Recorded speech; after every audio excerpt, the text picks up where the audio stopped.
Ciao ciao, buongiorno, come state tutti? আজকে আমি শিখব verbo sedere আর sedere এর অর্থ হচ্ছে বসা। আর আমি verbo sedere থেকে শিখব হলো passato prossimo। passato prossimo Bangla হচ্ছে অতীত নিখুঁত।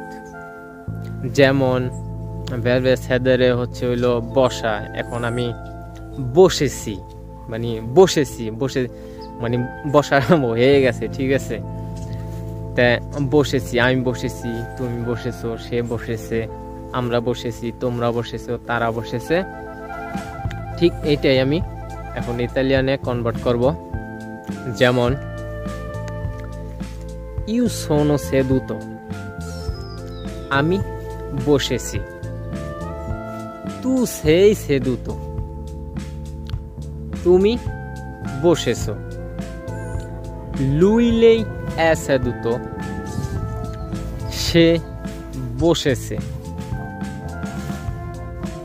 noi siamo seduti, আমরা বসেছি।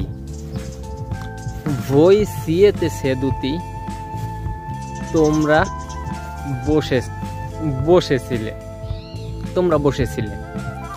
loro sono seduti, তারা বসেছিল।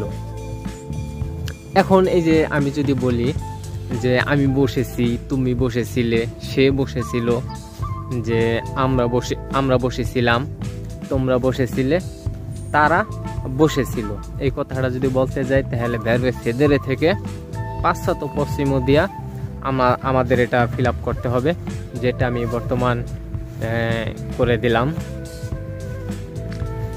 শিখতেছি, নিজেও শিখতেছি। যদি এখান থেকে আমার চর্চা হইতেছে, জাস্ট এতটুকুর জন্যই আমার চর্চা খুব প্রয়োজন, চর্চা করার খুবই দরকার আমার। আচ্ছা, যাই হোক, এখন এই পর্যন্ত।